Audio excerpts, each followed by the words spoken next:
That's right, man. We're talking about that Draped and Gold, baby, across the ring and across the pond. Your one-stop shop for NXT UK and NXT analysis. My name is Flobo Boyce, and thank you so much for watching it on live on Facebook, on YouTube, on Twitter, on Twitch. Hit me with your comments below in whatever platform you are watching this show on. But as always, I am not alone.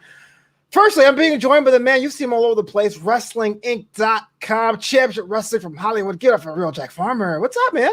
Flobo Boyce, I'm so glad to be here. I'm on location. I'm not in the studio today. I'm actually at an Airbnb right now, so a little bit different background. I forgot to pack something fancy for the show, so I'm wearing a sweatshirt, breaking the fourth wall. This is what I usually wear when I'm not on shows. Wait, does your suit guy go with you? But does your suit guy go with you? I gave him the week off. I gave him the week off. Okay. And also, joining us this week is a man that streams all the time. According to Woods, the podcast, if you're not following it, you should. Give it up for Adam Woods. What's up, sir? What's good, party people? I mean, I think that Jack Farmer got into Cameron Grimes's, crypto money and what have you, and got himself a lavish Airbnb. He got the palatial estate, but not the internet. Yeah, it's the internet did not come with me, so if it gets a little stuttered, I can't help it. But that's what it's like when you're in these beautiful resort type areas. As I always find myself, then sometimes the internet's not. Imagine if I wore a suit today. That'd be kind of weird, wouldn't it? Or me. I went with Harley Race shirt. That's what I do. Yeah, respect that.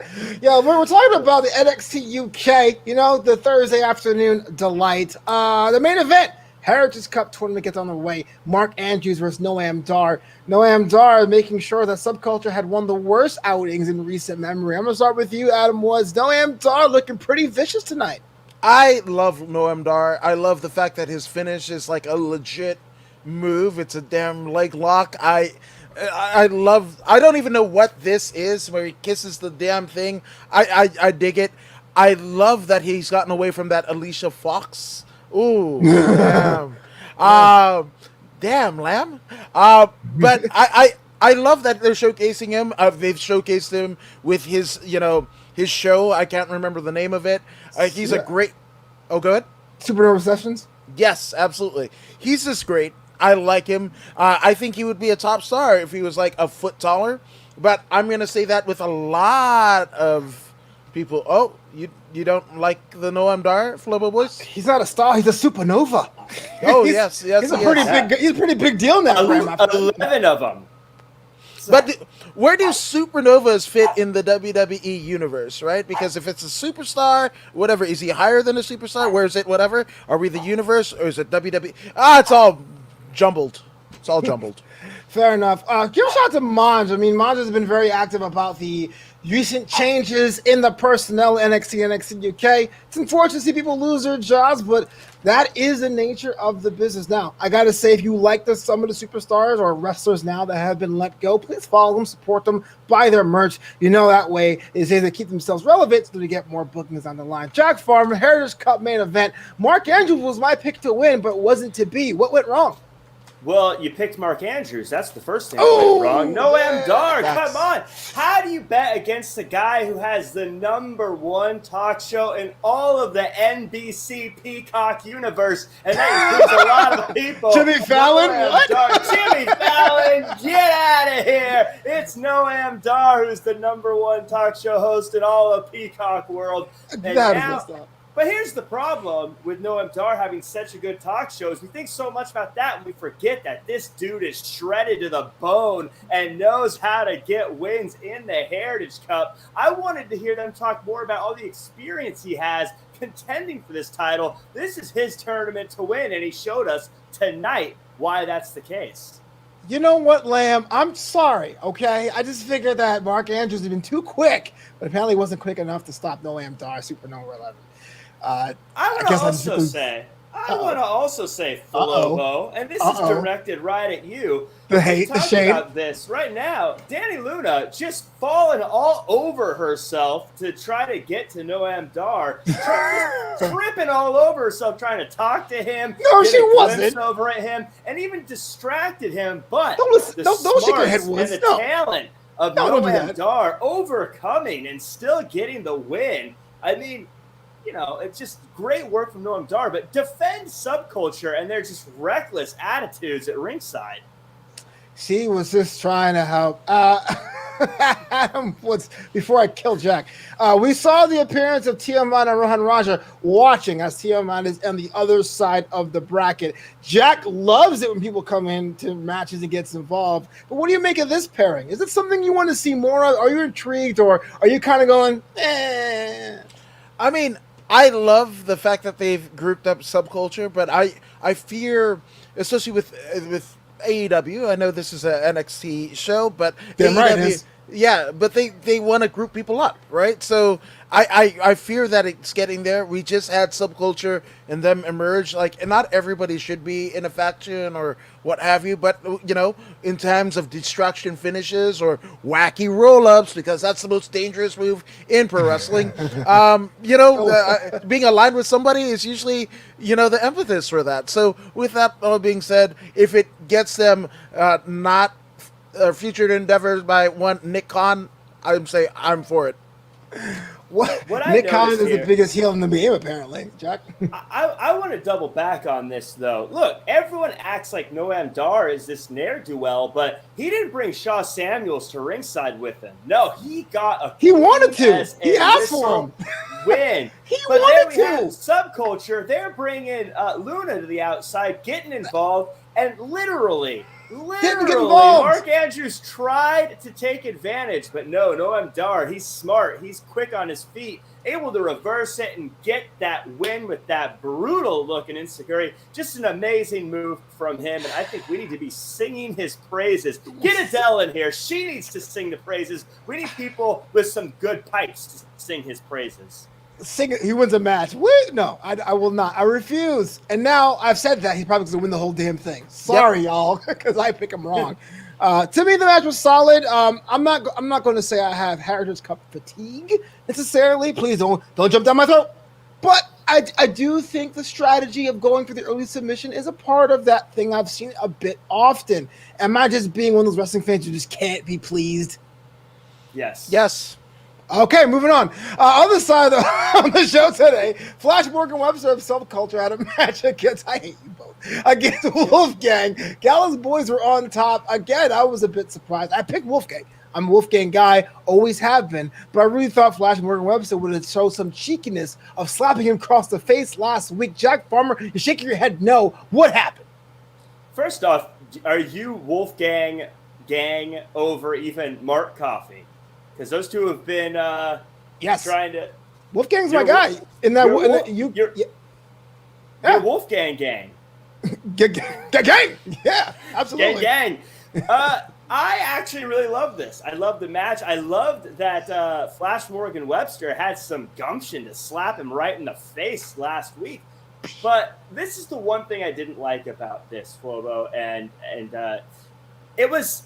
I like the move. I like everything about it, but. If I'm Wolfgang, I need to be focusing on that Heritage Cup tournament, not getting caught up in all this other stuff. I get that he got slapped in the face, but I think the thing holding Wolfgang back, even though he's tough and strong, is that he needs to be able to find a way to focus on what's important. And right now, the most important thing in the world to him is that Heritage Cup tournament, not these guys that are trying to get in his face, guys that are trying to get involved with what he's doing. He needs to focus on the championship. That's what's most important to him. Other than that, this match was amazing. I thought both guys looked good. But if I was there, if I was sitting next to Wolfgang, I'd be like, look, Flash will be there down the road. You got to get this Heritage Cup title locked up first. You know what? Solid point there. Adam, let me ask you this. Gallus and Subculture are really more of the distinct groups in NXTUK. One is black and white and monochrome, and they take over your TV screen. Gallus boys is kind of like if people from Scotland were country, in a weird way. Thoughts about the match and thoughts about which one you would invest in moving forward? Well, first off, are we forgetting about Mustache Mountain? That's not a faction? That's not a faction? They're a tag team. We'll get to them soon. Tag team. We'll get to them soon. Okay. Anywho, they are the dominant faction in the what is it, British strong style, with Pete Dunne. Just amazing. But anywho, Flash Morgan Webster. I love this dude from the time I saw him. I actually have a little, wrestling buddy of this dude. He is original. Right? He's kind of playing into the British mod scene, what have you. I dig it, the helmet, everything like that. I thought he should have actually gone over. And I love Wolfgang. Love the Wolfgang's family. A cheap plug. Molly Spartan, Molly Spartan, his wife, his lovely wife, who could be found on ICW on the Peacock Network. She was on. And I love those two. They're just tremendous.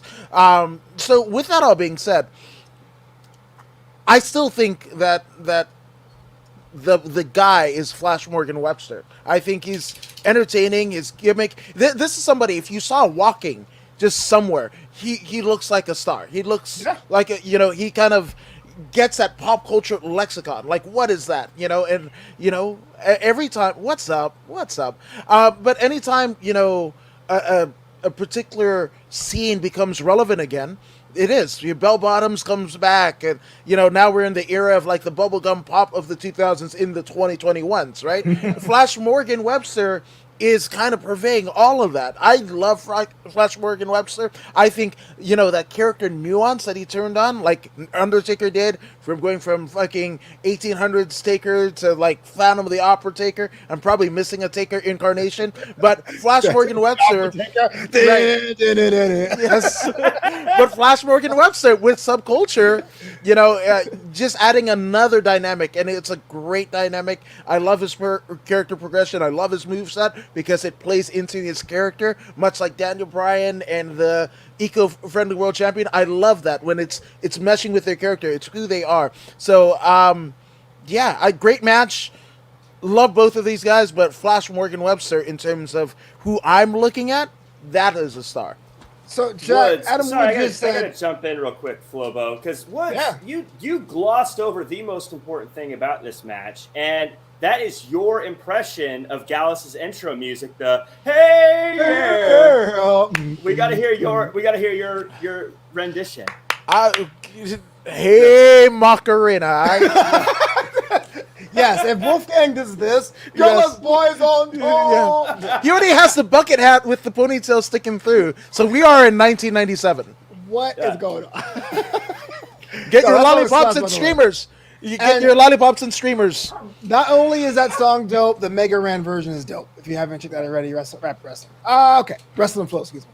So yeah, I was a bit surprised, not so much of the victory here because I'm a Wolfgang fan, but I was surprised that it came from a slap, which seems to be a very common occurrence in wrestling. Don't go backstage when someone slaps you across the face. Moving on to a match that's sure going to give Jack the warm and fuzzies. The French Hope, Amel. Someone that has a fantastic summer, to say the least, former number one contender to the NXT Women's Championship, had a match against Jack's other boo thing of the week, Nina Samuels, and a kind of a dope match, a little bit showing of Amel's dominant reigns. Jack Farmer, what does it mean to you when your friends fight? Man, I don't know if this was win-win or lose-lose. It was tough to see two of my favorites go at it. I want to start by talking about Amel. As I said on Twitter, she has to be the women's breakout star of NXT UK for 2021. Just came back onto the scene and has been putting herself at the top of the division right away and showed that she deserves to stay there, putting up a tough fight against a tough competitor like Nina Samuels. Nina Samuels, I mean, the strength of her. Did you see that double backbreaker? But where she fell, the problem here was that when you have all the spotlights on you, hard not to get it in your eyes, hard not to get blinded. I think that Nina just has so many spotlights on her, it may have cost her a little bit this time. Which is interesting because you think a star would be used to that. If you think a star would be like all ready for this kind of thing, but maybe Amel is that proverbial freight train. Again, no one has ever had that much light on her. No one has ever had that many spotlights pointed at her at the same time. Nina Samuels, a star that the wrestling world has never known. having everyone looking at her all at once, the pressure's really high for her. But again, the heat of the spotlight, the glare in the eyes, it's something that she has to compete with that other wrestlers don't. So I think we deserve to give her a round of applause for what she was able to accomplish today. For losing? Okay. Adam, let me ask you a question because the logic defies me here. Well, to his point, look at what happened with Curtis Mayfield and Lights. He is right, technically. The subsection of NXT UK fans and Curtis Mayfield fans in Woods is pretty small. What? I think they're all on I'm both. Show. I'm both. This is I'm both. The entire overlap is on the show right now. I love you, bro. I love you. But a question about the match, too. Mel, we saw her featured this summer. Adam Woods, you're a person that pulls no punches. Do you buy into this summer of the French Open? Yes, absolutely. I love everything that Amel's doing. I actually think her, when she showed up, I can't remember who she did a run-in against a few weeks back, probably about a month Samuels. back. Yes, there it is. That is actually better than her ring attire. So with yeah, absolutely. I think she's just like a French badass at a time where the UFC interim heavyweight champion is Cyril Gane. The French are taking over all of combat sports, it seems like. And again, a star like Nina Samuel, she is absolutely a star. And I don't know if it's established, is she related or married to Shaw Samuels? Are they doing a Katie Lee, Paul Burchill angle? I don't know. But with that all being said, great match. I love it, but I also just had the dread. I'm like, oh, let's keep you in the UK so Nick Khan doesn't find out about you. He's not the boogeyman. I mean, he's a He's coming to get him. Future endeavors. Okay. Look, we run a positive show here, but I have to address this. Nick Khan is for those who don't know, pretty much the head honcho when it comes to talent management. Obviously, if you're let go, someone has to let you go. You just don't show up one day and someone says goodbye. People power. All right. I understand wrestling fans get a little bit charged up about this individual, but just acting like he is going to be some sort of like horror movie villain is totally a waste of your time and energy. Watch the show. That's all I'm saying. Watch the show. Have you seen his LinkedIn page? He is that villain. No. I want to do that. That's just okay. So before we make this into a show where everyone thinks I'm trying to get a job there, Jack Farmer, some kind of quick hits here in today's episode I want your opinions on. A little bit of the promos, backstage events, and all that stuff, right? Yeah. All right. Your boys, Pretty Deadly and Mustache Mountain went back and forth, and they're going to have a match soon. Is it true what they say that Mustache Mountain will be the best tag team that will be beaten by Pretty Deadly? I gotta say, first off, Trent Seven, one of the best things I've ever seen of him so far is he was working with a Theracane backstage. Anyone who's had any back pain knows those things are amazing, by the way. Fully endorsed, and they're not even a sponsor. But I had some concern here. I had some real concern from Pretty Deadly today. And it doesn't happen very often, but Pretty Deadly concerned me a little bit. They're going through the warehouse, and they're looking at real history, and they bring up a good point.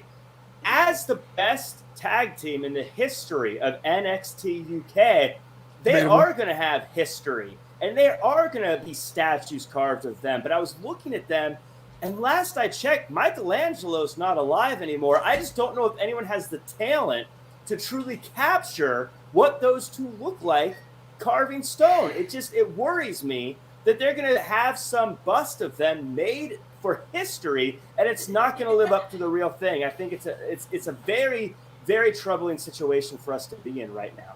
World hunger, COVID-19, and that keeps you up at night. That's what keeps you up at. I mean, if history is what makes us who we are, Flobo, and if it's not done right, then I don't know. It's troubling. Woods, 3, 2, 1, 1, 2, 3. What the heck is bothering me? Thoughts about Pretty Deadly and Mustache Mountain?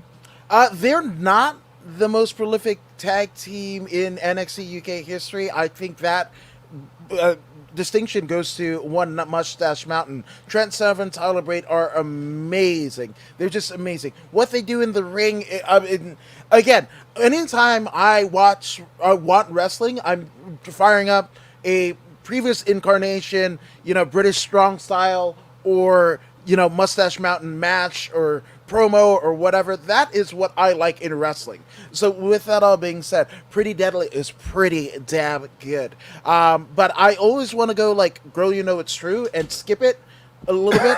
I don't know. Or maybe ride a roller coaster and get hit with a pigeon a la Fabio. But with that all being said, it's great. I love that they're going to face off. These are the two, kind of. It's not what was it? The warthog and the man eater. I don't know what the primate and T-Bone because Wild Boar is injured. Yeah, exactly. You said that. That is actually real life. I don't know where they fit in the NXT UK. They barely come over the second turnbuckle in terms of their height, and not that whatever, because I'm a fan of Dynamite Kid, but it's just weird. It's just really, really weird. And then also Tyson T. But the two best teams. Where do you go from here? The two best teams in NXT UK, right? And I love it. But once they blow off this match, what are they going to do? Another one? I don't know. I don't know. But these are the two best teams in NXT UK. I agree. Jack, let me ask you this. We saw Symbiosis in this episode, but it was kind of interrupted by Saxon Huxley. Interesting. Are we thinking about future opponents? We're talking about a addition to the group? What do you make of this? I've always said Saxon Huxley would be the perfect addition to Symbiosis. And the thing is, what's really incredible here about these guys being in the same room at the same time and caught on camera is that you could see the difference that Eddie Dennis makes. Because in reality, if Eddie Dennis wasn't there, then really the other two in Symbiosis would be the same way as Saxon Huxley. They'd probably be running amok, probably just rambling to themselves, picking fights with random things around them. But Eddie Dennis found a way to take those animal instincts and hone them into a dangerous duo. I don't know if these guys are going to clash, but to your point, I really hope they find a way to synergize, work together, and become the most dangerous team in all of NXT UK. I agree. Eddie Dennis. It's so exciting. It takes your breath away. I agree. Stop with that. No one does it. Okay. Admittedly, I'm not somebody who saw a lot of Eddie Dennis's work. Right? You're not missing much. Wow. But when I look smart enough to catch it, I know. Fair enough. Thanks. But when I first saw him on NXT UK screens with it was all of the wrestling that I don't like. It was like the singlet with the baggy shorts and whatever, and I was like, who the hell? And it looked like it was 3 sizes too big. I was just like, and the hair, it was all weird. It was all a miss to me.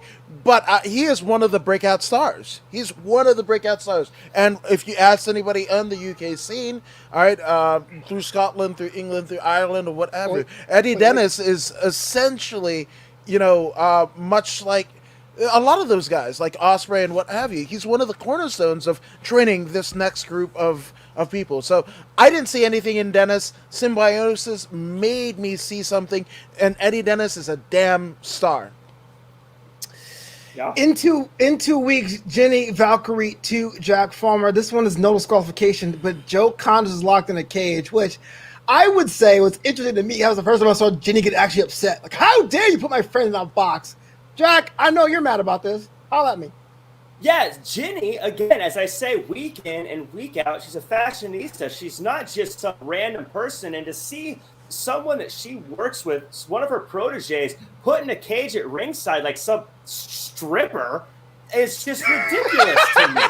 Now I have to watch it. Yeah. And that is why Jenny was so upset. And understandably so. Also, when we live in a world where everyone else gets to bring their friends to ringside, Danny Luna and subculture, then why is her friend, someone she works with, her colleague, a business partner, put into a cage like some animal?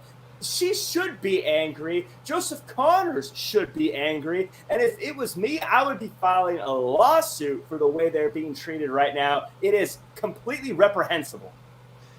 In the interest of time, we got to move on, but there were some developments with Isla Dawn and Daniel Luna backstage, and Mako Sora Moore and Stevie Turner having their match soon. Adam Woods, before we move on to NXT Prime, any final thoughts about NXT UK this week? Ginny is a breakout star. She's probably the preeminent star of NXT UK, and that's nothing against anybody else. I love NXT UK more so than any other thing in the WWE universe, and have since its pantheon. With that all being said, yes, she's also a star, much like Eddie Dennis.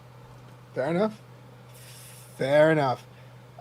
Question from Dudette, who says, "What do you think about the Olympian wanting to bring his talents to WWE? Bring it all over." You know what I mean? Like when you're as Gable, right?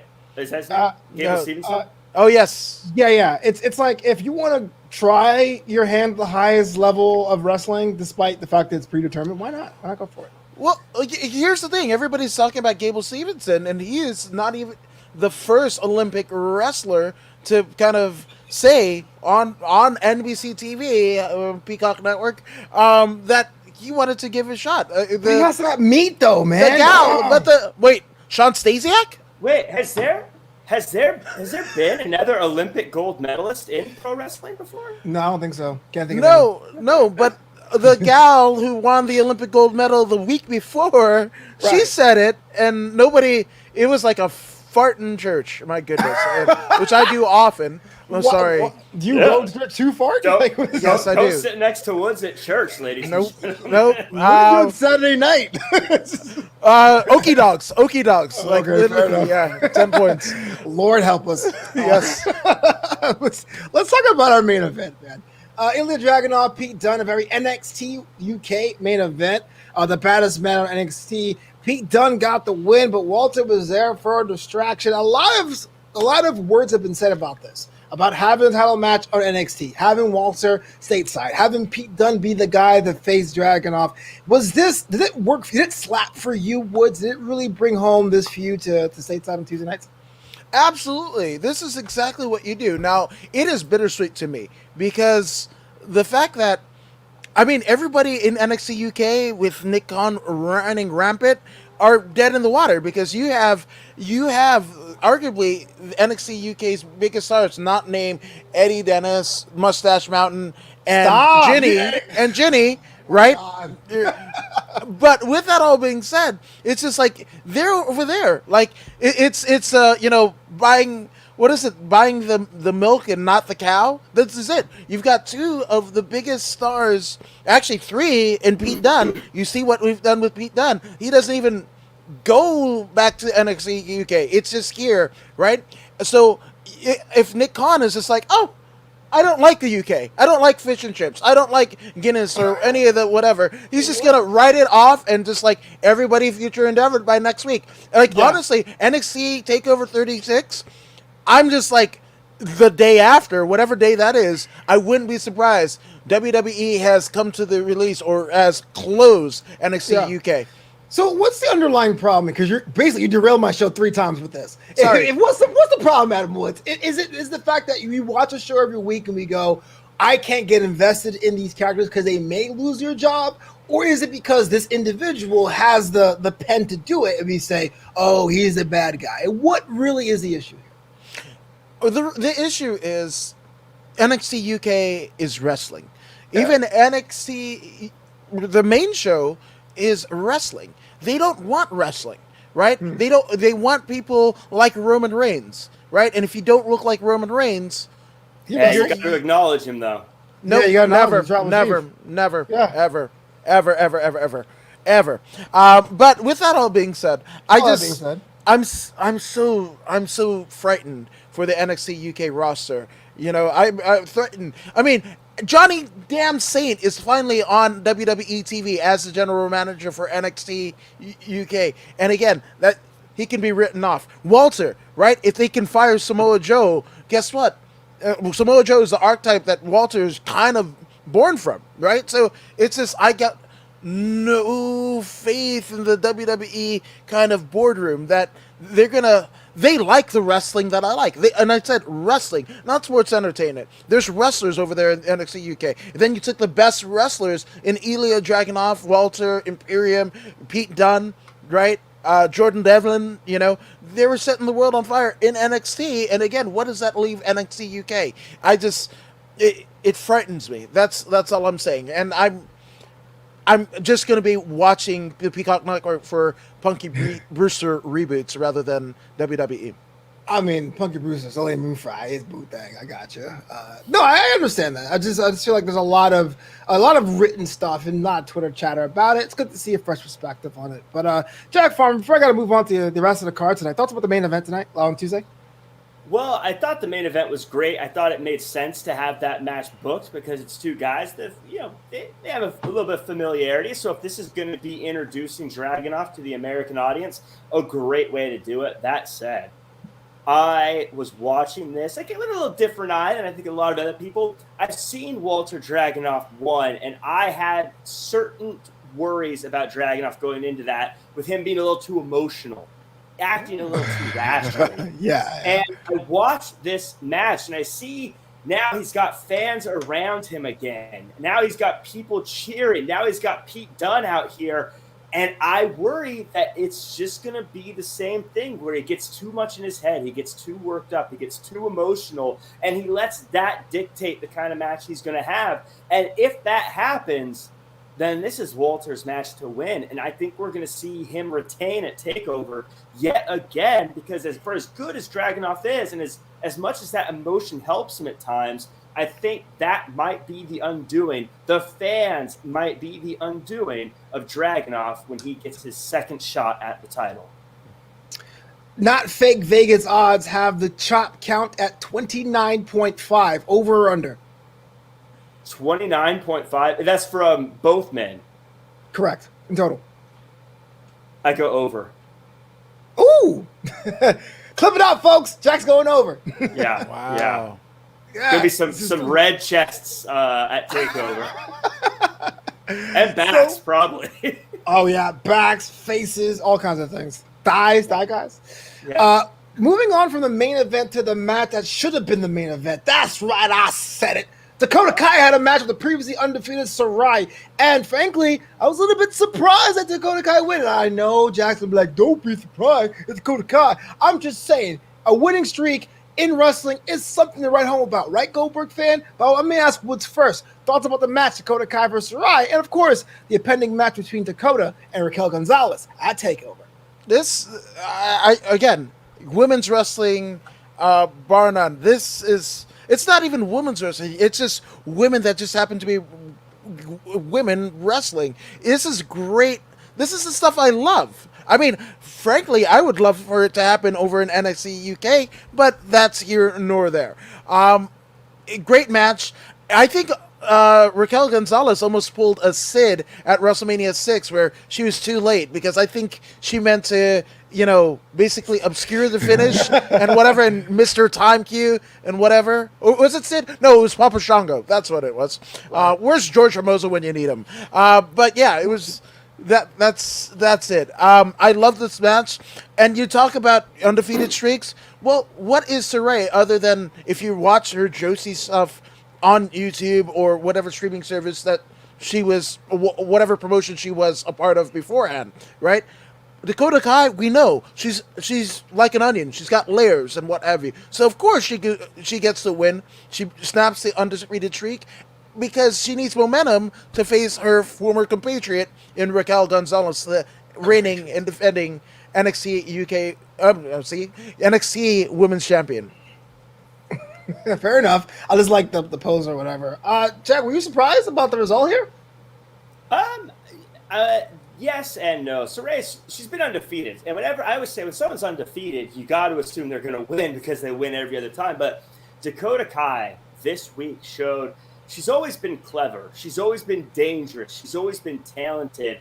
And today, though, or this week, I should say, she showed something in this match, showing that she can go up against an unbeatable person and not just win, but win with a quick kick that no one saw coming. That finish, the way she ended it, happened so quick. It was so sudden.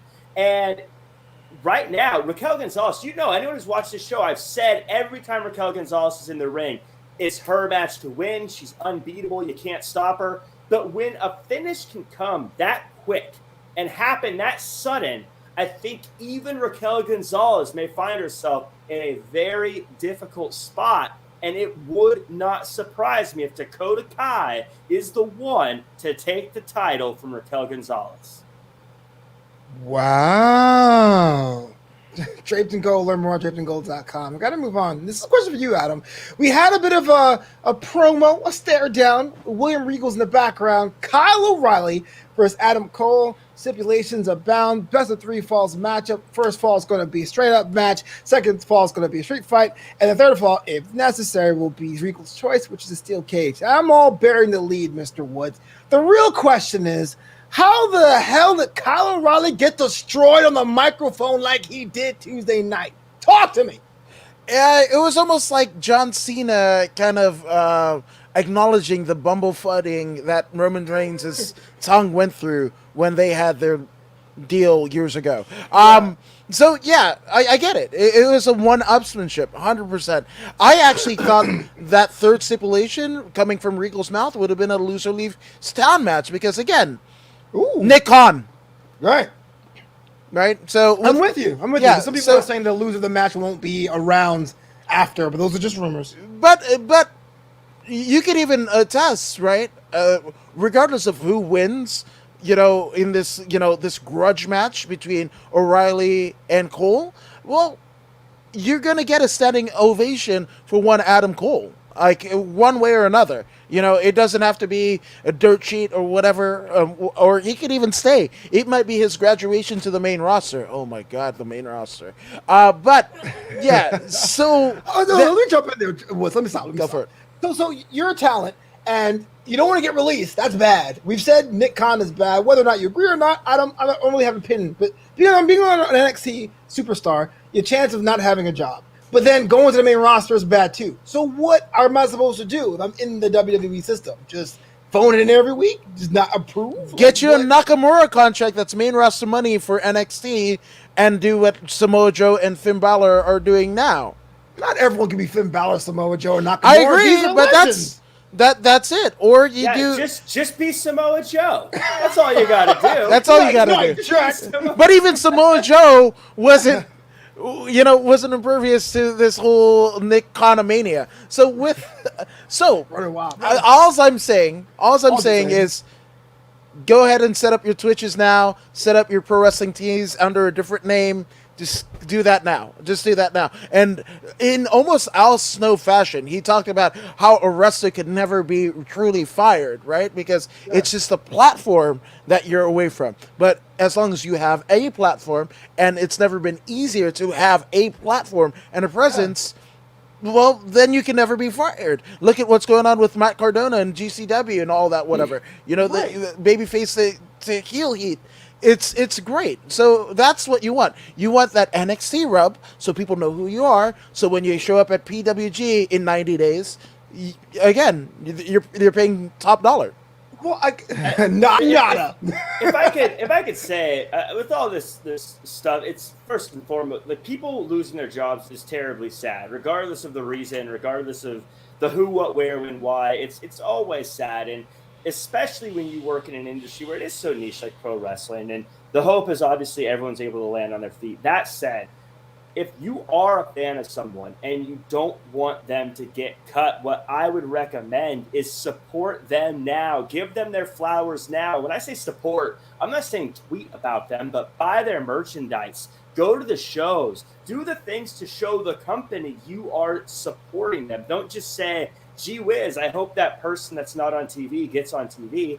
Go buy their stuff. Go show the company you support them. Don't wait until this happens to say, oh, I really want to support them. And if it does happen, support them afterwards. Buy their shirts. Buy their stuff.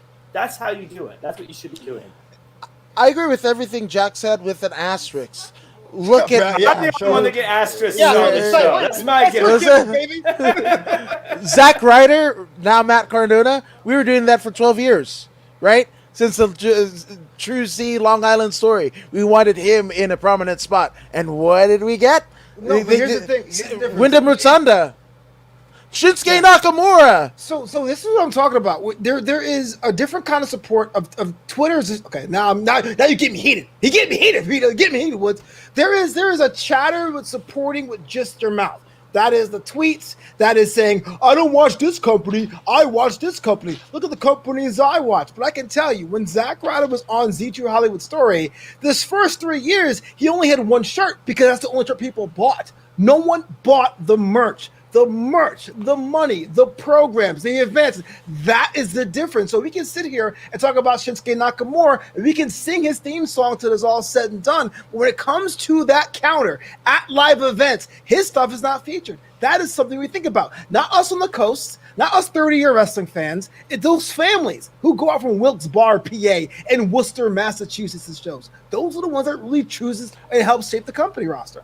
Here's the thing. Who has more SKUs? The only reason why Zack Ryder only had one t-shirt design for 3 years was because that's all that the creative services would give him, right? The reason why most people are like, oh, who's the top earner in terms of merchandise? And it was Roman Reigns and John Cena, right, over the last couple of weeks. Well, guess what? Because they have more SKUs than Nakamura, or Adam Cole, or Kyle O'Reilly, or Kevin Owens, or what have you. So yes, you're going to sell that much more merch. You know, we go back to the CM Punk damn pipe bomb promo. Right? It's that. It is that. It's true more today than it ever was.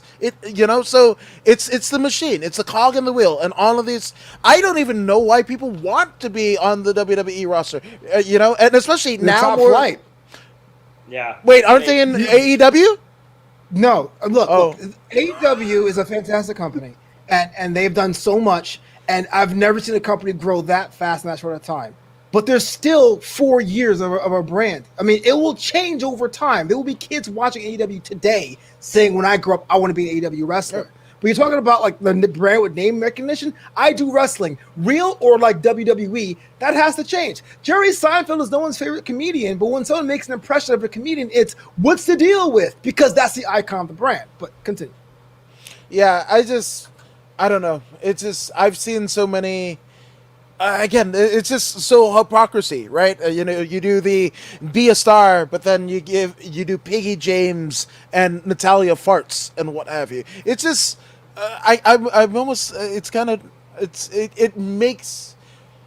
I'm not in their demographic. They have made it pretty clear to me. So then that's it. But then when my favorite people get there and get the shine and whatever, like what's Robert Roode doing there? He's one of the most talented guys. He should have more shirts. He had more shirts in TNA because he was a star and what have you. And yes, he's in the twilight of his career. You can say that and argue that and whatever. But there's so many people that if they got, again, the proverbial brass ring, the rocket strapped, right? That is definitely a thing.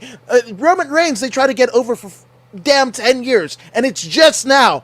If I went to anything, whether it be a movie or whatever, and waited 10 years, hell, AMC, if people had to wait for AMC to go to the moon for 10 years, guess what? A lot of mother truckers would be out of here, right? So with that, I gotta disagree. You're out of your mind if you think Roman Reigns is just now getting over. He may not have been your guy, but he was getting responses for a long time. He's better than he's ever been. Farted. But more so than Natalia, he got that response out of me. I mean, that could have been Okie Dog too. Robert Roode is my point about Robert. Like I love Robert Roode as well, but if you want to support him, go online and buy a shirt. If you say you love someone and they're not on, you want to support them, go buy their stuff. You can go online and buy it. Even if it doesn't get them on TV, you're still supporting them. That's how you support. I think a lot of people, they go online and they think just because they say, boy, howdy, I like this person on Twitter, they think that's their support, but that doesn't really help in the grand scheme. You support with your money is what I'm saying. That's how you support wrestlers. You support with their money, and that's what you do. Yeah.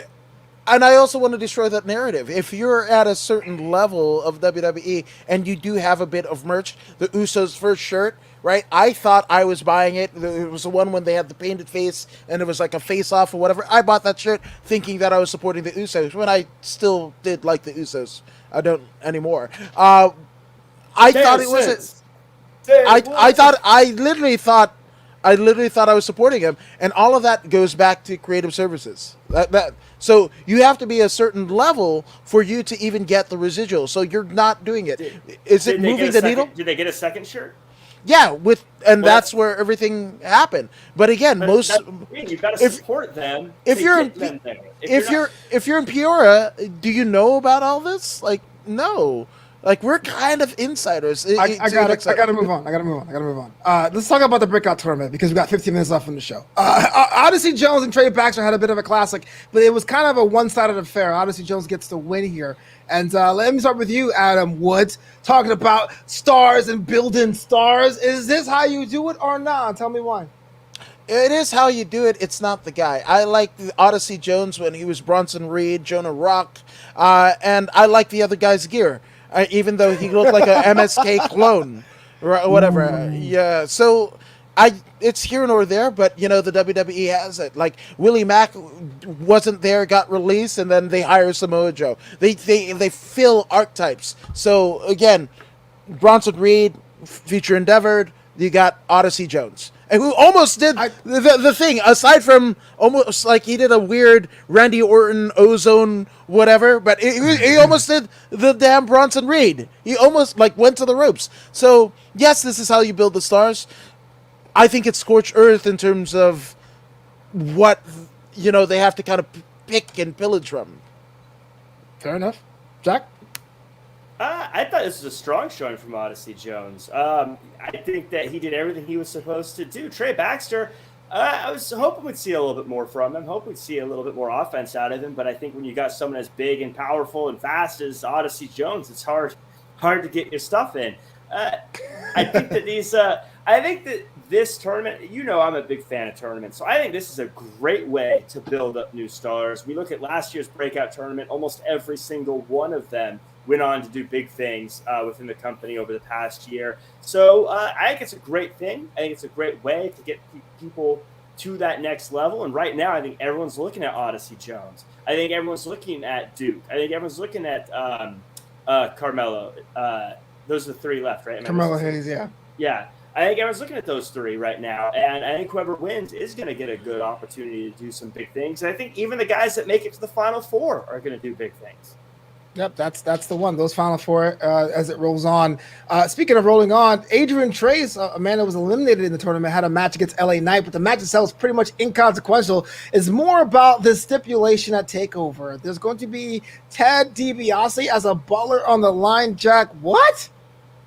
Look, Wade Barrett said something that kind of got under my skin, which is rare because I really enjoy Wade Barrett on commentary, but he said that LA Knight is someone that all men should strive to be like. And I just think it's putting unrealistic expectations on people to assume that they should strive to be like someone as great as LA Knight. It's just not going to happen, Flobo. Wow. You can't look at someone who is in the shape of LA Knight, is as smart as LA Knight, as charismatic as LA Knight, and as rich as LA Knight. It's just unrealistic to tell people to strive to be like that when there's just no way people are going to be able to do that. I get where Wade Barrett's coming from, but I think he needs to be a little bit more responsible with what he says and the reality of what some people are going to be able to accomplish. That said, how dare the $1 Million Man try to pull the strings of Cameron Grimes? This is clearly, he acts like he likes Cameron Grimes, but the truth is, he's just got a grudge against LA Knight because LA Knight is doing the $1 Million champion thing better than the $1 Million Man ever could. And now he's trying to manipulate Cameron Grimes to try to get him to take out LA Knight. I think it's sickening. I think it's sad. And the way he's manipulating people and trying to get Cameron Grimes to not follow through on what he agreed to do just shows how bad of a person the $1 Million Man really is. Fair enough. Adam Woods, he's squinting. What's up? Yeah, no. In terms of one of the best to ever hold the $1 Million championship, I do concur. Everything about the unrealistic expectations. Yes, LA Knight is a once in a generation type talent. He is absolutely that. When you think about it, right? he does the $1 million championship more justice than one ringmaster. That's it. And whatever happened to the ringmaster? Oh yeah, Stone Cold Steve Austin. My goodness, right? Yeah. So I love it. I love that they're doing. I like Cameron Grimes' moveset. I'm kind of here nor there in terms of liking Cameron Grimes, the character, the presentation. But he's also invested in crypto, so shout out to Cameron Grimes. I like it. I like every bit of this storyline. It reminds me of the old school WWF that I used to watch on Superstar. When the WWE could still tell long term stories. And okay, all right, yes. hold on. Okay, so we're talking about what's wrong with wrestling today. And you go back to the 80s and 90s, and then there's a lot of fans, people do this too, a lot of nostalgia fans. They go, well, it was so much better there with long-term storytelling back when there was only 3 pay-per-views a year, and superstars had jobber matches for hours. I was a kid in the early 90s, and I can tell you, the featured matchup was like Tatanka versus Duke Droese, and had to deal with so many other jabronis that came out and did nothing for hours upon hours upon hours. Look, I understand wrestling's changed, man, but you're not going to get those long-term storytellings anymore. You're not. No, but again, the vignettes. Whoa. No long. Look at how we've gotten to where we're at with LA Knight and Cameron Grimes. This wasn't thrown together today. This is something that's been going on for months getting to this point. So we can't.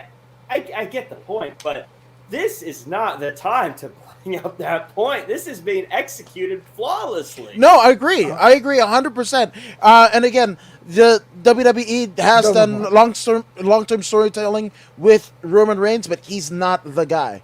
He's not the guy. I would plug LA Knight in here. That was my point. I was going to say what Jack was saying. Was that it's going to be different. It's not going to be the same way. It's going to be this. But yeah. My bad. we all said the same thing, just differently. We came in hot, yo. In the interest of time, we got to go right into our segment upon segment. It's time for some burning questions, my friends. This is where I ask you questions about things I've watched over the past couple days on NXT. You can help me out with this, right? Yeah. Let's do it.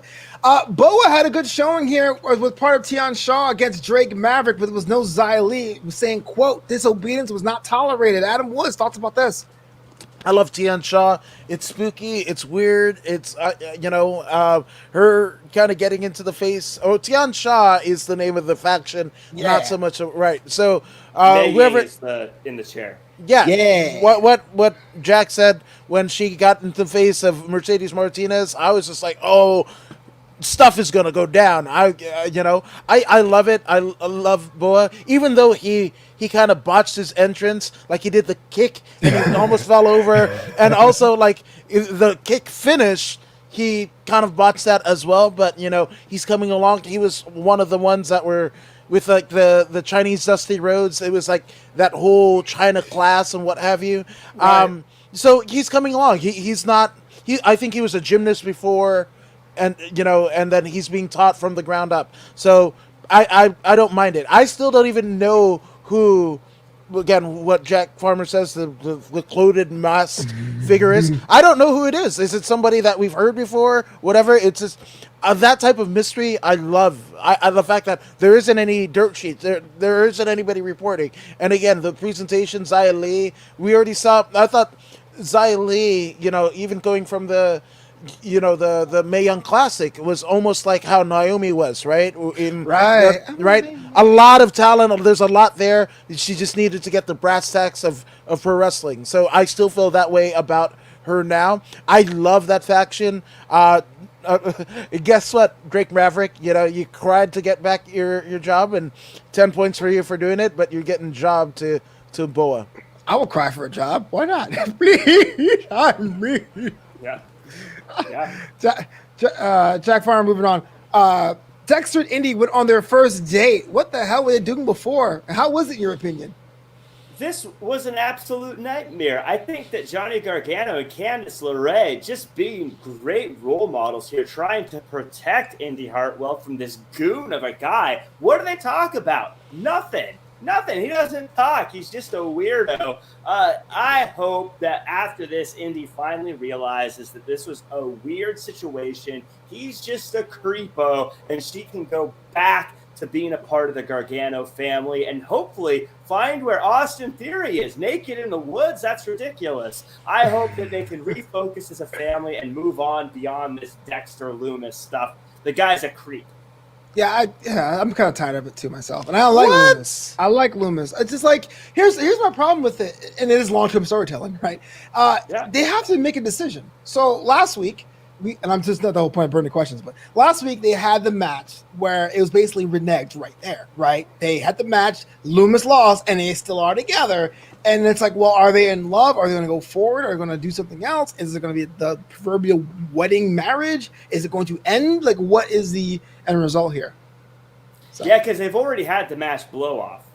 Right. So they can't. What is this? Like, unless they have another, okay, this time for realsies, but that's silly. You know what? I don't care. This is somebody who, when I saw the last NXT takeover and they're like the way and people talking about it on Twitter, I didn't really get. I absolutely love it. I love the roles that Gargano and Candice play as the doting parents and then to the kids of Austin Theory and Indy Hartwell. I even love, because I'm going to assume that Dexter Loomis, Sam Shaw, and Indy Hartwell have real life relationships outside of pro wrestling, like the coyness that they do when they kissed in the ring after Loomis got beat the last week. Indy's hair was covering, and then with the when they kissed and whatever, she put her hand up. It's very clever. It's very not pissing off the real life significant others and what have you. I dig it. I really do. Adam, you come on here, you besmirch Eddie Dennis, you besmirch I liked Eddie. I like Eddie Dennis. He liked Eddie Dennis. Get off. I didn't like the way the outfit he was wearing before in his life. Yes, he's always been right about everything. But now I see it. I see the light. I've been converted. I've been indoctrinated, if you will. So yes, I get it. I actually love it. I really do. Much like the $1 million championship deal with LA Knight and everything like that. This is the wrestling that I love. I like long, concise storytelling. The people there. I was just watching a show, I think Blind Spotting, right? And I'm like, oh, this is a perfect show, perfect writing, perfect casting and whatever. And I feel the same thing with Indy, Johnny, Dexter, the whole deal, Candice and everything like that. These are the right people. You couldn't interchange these people, these people, and the storyline, and even the whole we're pregnant, and it ended up being the dog in real life for Gargano and LeRae. It's just great. I love it. And Gargano showing another bit of his personality. We know he could have the good matches, and he's Johnny Wrestling, and Candice LeRae wrestling dudes at PWG and whatever. This is the character development part. I love it. I absolutely love it. Kudos to everyone involved. Sure, kudos. Well, before we get out of here, it's now time for that MVP of NXT. That's that person or tag team or staff member that made it happen on NXT or NXT UK. Jack Farmer, I'm going to start with you. Who stuck out for you this week? For me, it was without a doubt Dakota Kai, showing that she has everything it takes to not only climb to the top of the mountain in the women's division, but actually crumble that same mountain to dust by claiming the title. Again, that kick, that win, beating an unstoppable Fuller showed that Dakota Kai is every bit the number one contender and every bit the person who can take the title from Raquel Gonzalez. Woods.